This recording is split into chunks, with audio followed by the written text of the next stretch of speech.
Il y a des lieux comme ça, qui semblent un peu exister hors du temps. Les grottes préhistoriques, par exemple. Ah oui, tout à fait. Quand on évoque un nom comme Gargas dans les Pyrénées, on imagine presque le froid de la roche, l'odeur de terre humide, et puis surtout, ses parois. Recouverte de ces sémas en négatif, de ces animaux. Exactement, gravés il y a plus de 20 000 ans. C'est un lien direct, quoi.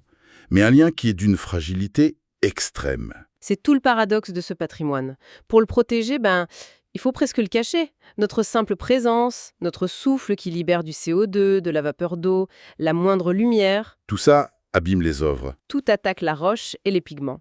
Le grand défi, c'est donc de trouver un moyen de partager cette magie, mais sans la détruire. Et c'est là que ça devient intéressant. Oui, parce qu'aujourd'hui, on va s'intéresser à une solution qui a été imaginée pour contourner ce problème. Une grotte numérique. Comment la technologie peut-elle, en fait, recréer une partie de cette expérience sans jamais mettre en danger les originaux? Et pour explorer ça, on a une source passionnante. Oui, on s'appuie sur un document de recherche qui date de 2007, intitulé Une grotte numérique conviviale, rédigé par Olivier Rampenou, Julien Alvarez et Jean-Pierre Jessel. Et ce qui est génial avec cette étude, c'est qu'elle ne se contente pas de décrire une prouesse technique, elle analyse vraiment en profondeur la réaction du public face à 3 dispositifs multimédia très différents qui ont été créés pour le centenaire de la découverte de la grotte. Donc notre mission aujourd'hui, c'est de décortiquer ces 3 approches pour comprendre ce qui fait qu'une expérience numérique n'est pas juste fonctionnelle, mais qu'elle devient engageante, conviviale, pour tout le monde, des enfants jusqu'aux seniors. C'est ça. Alors, avant de plonger dans les détails de ces dispositifs, reposons bien le contexte. Pourquoi Gargas, en particulier? Qu'est-ce qui rend ce site si spécial et si fragile? Alors Gargas, c'est un site majeur du Paléolithique supérieur. On parle de gravures et peintures qui ont entre 22 000 et 28 000 ans. C'est vertigineux. C'est vertigineux, mais au-delà de l'âge, c'est la nature même des œuvres qui est complexe. Par exemple, les gravures d'animaux, des bisons, des chevaux, des mammouths, elles sont souvent superposées, enchevêtrées les unes dans les autres. Ah oui, donc sans un œil expert, on ne voit qu'un chaos de lignes en fait. Exactement. C'est très difficile à déchiffrer. Et c'est l'un des enjeux du projet. Le premier objectif, c'était bien sûr de compenser la frustration du public qui ne peut plus, ou presque plus, Qui ne peut plus y aller, oui. accéder à la grotte réelle. Comme pour Lascaux, l'accès est drastiquement limité, il fallait une alternative. Mais il y avait un second objectif, un peu plus subtil. Qui était? De faire comprendre au public le travail des scientifiques, de leur faire toucher du doigt la complexité de l'archéologie. Comment un paléontologue fait-il pour voir un animal dans ce méli-mélo de traits érodés? D'accord. Le projet numérique voulait faire du visiteur une sorte d'apprenti-chercheur, lui donner les clés pour déchiffrer ses parois. D'accord, le décor est planté.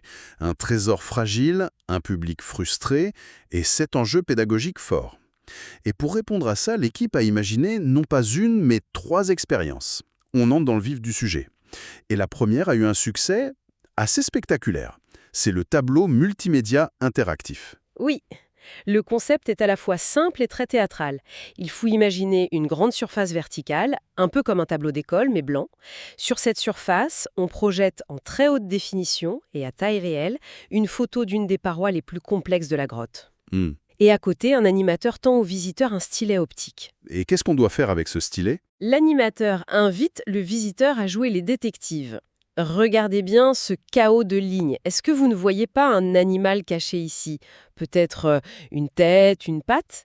Le visiteur observe, il scrute, et quand il pense avoir trouvé quelque chose, il s'approche et il trace avec le stylet, Directement sur l'image. directement sur l'image projetée. Et c'est là que la magie opère, j'imagine. Totalement.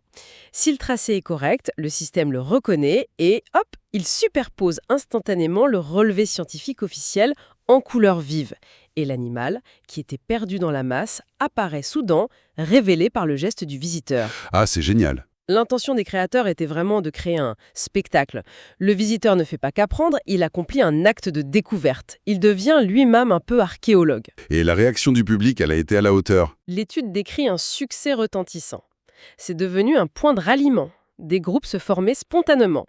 Il y a même des photos de personnes âgées qui avaient tiré des chaises pour s'asseoir et regarder les autres performer. Comme au théâtre. Exactement.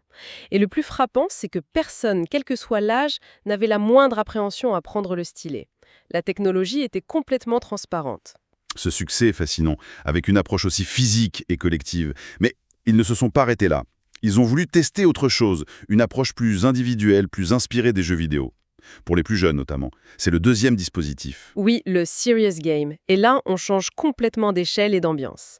On passe du grand tableau collectif à une installation individuelle tout à fait classique, un ordinateur de bureau, un écran 19 pouces et une souris. Et le principe reste le même, le traçage. Le principe de base, oui, mais les codes sont ceux du jeu vidéo. C'est-à-dire? Un score, un objectif à atteindre. Exactement. Il y a un chronomètre qui s'affiche à l'écran. Le joueur doit retracer une gravure le plus vite possible, en moins de 3 minutes, en utilisant la souris. C'est une course contre la montre. L'intention, c'était de cibler les enfants, les 7-12 ans, j'imagine. Très clairement. Utiliser la gamification pour faire passer le message pédagogique de manière ludique. Et pour ce public cible, ça a fonctionné? Ah oui, les enfants ont adoré. Carrément. Ils se prenaient au jeu, ils enchaînaient les parties pour tenter d'améliorer leur temps. D'ailleurs, le document note un détail intéressant. Ah oui. Les parents se tenaient souvent derrière eux. Ils aidaient, ils montraient au cliquet. C'est devenu une activité familiale, en fait. D'accord, mais est-ce que l'objectif pédagogique, celui de faire comprendre le travail du scientifique, était vraiment atteint? C'est là que le bilan est plus mitigé. Sans un animateur pour verbaliser, pour donner du contexte, les enfants retenaient surtout le défi, le score, la compétition. L'aspect jeu prenait le pas sur l'aspect sérieux. Voilà. La leçon sur la complexité du travail archéologique passait un peu au second plan. Le plaisir était là, mais l'efficacité pédagogique, elle, était partielle. D'accord.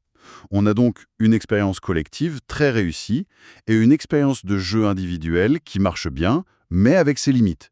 Quelle était la troisième voie explorée? La troisième voie, c'était celle de la contemplation, de l'exploration, le sanctuaire virtuel panoramique. Le dispositif est similaire au jeu. Un ordinateur, une souris, mais cette fois, l'image est projetée sur un très grand écran. Pour créer une immersion, C'est ça. Et ce qui est projeté, c'est unique. qu'est-ce qu'on y voit?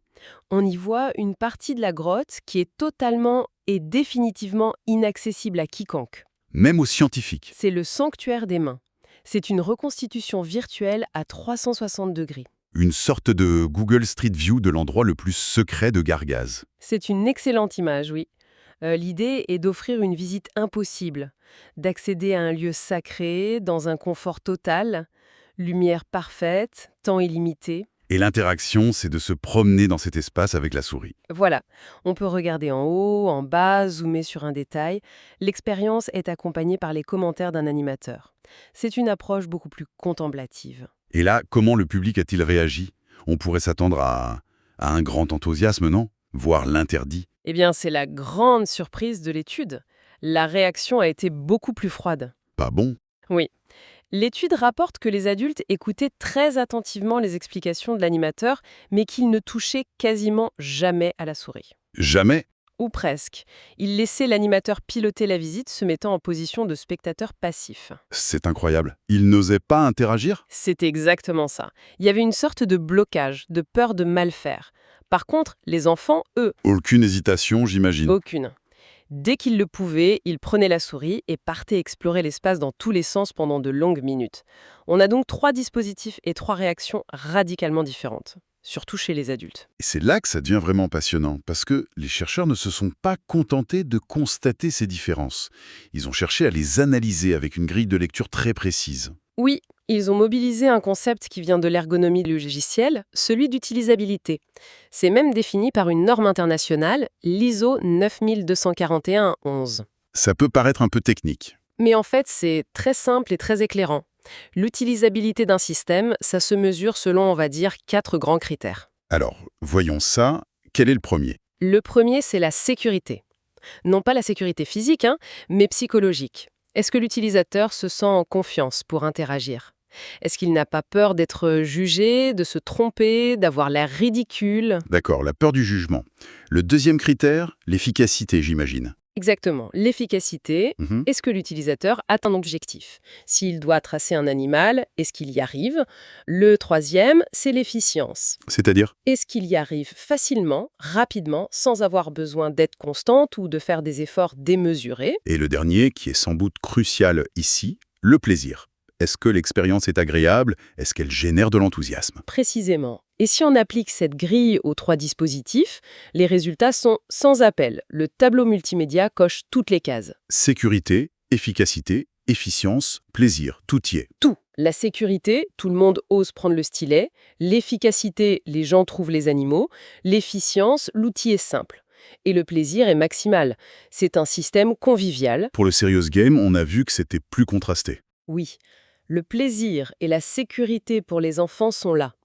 Mais l'efficacité pédagogique est limitée et l'efficience est discutable, vu que les parents doivent souvent aider avec la souris, qui n'est pas un outil très précis pour dessiner. Mais le cas le plus frappant, c'est le sanctuaire virtuel. Ah là, pour le public adulte, c'est un échec d'utilisabilité. La toute première brique, la sécurité, n'est pas là. Les adultes n'osent pas toucher la souris. Et donc, tout le reste s'écroule. Si ce premier critère n'est pas rempli, on ne peut même pas évaluer les autres. Il n'y a pas d'interaction. C'est fou cette différence. On pourrait penser que la souris, un outil que tout le monde utilise au quotidien, serait plus intuitif. Qu'est-ce qui a pu créer un tel blocage? C'est la question à 1 million. Et l'explication fondamentale que donnent les chercheurs tient en 2 mots. Manipulation directe. Manipulation directe. Le succès du premier dispositif vient de son interface. Le geste de prendre un stylet et de dessiner sur une grande surface verticale, c'est Une action profondément intuitive. familière. Ça nous renvoie à des choses connues, le tableau à l'école, un artiste qui peint sur sa toile. Exactement. C'est un geste qui est socialement valorisé, associé à la création, à la connaissance.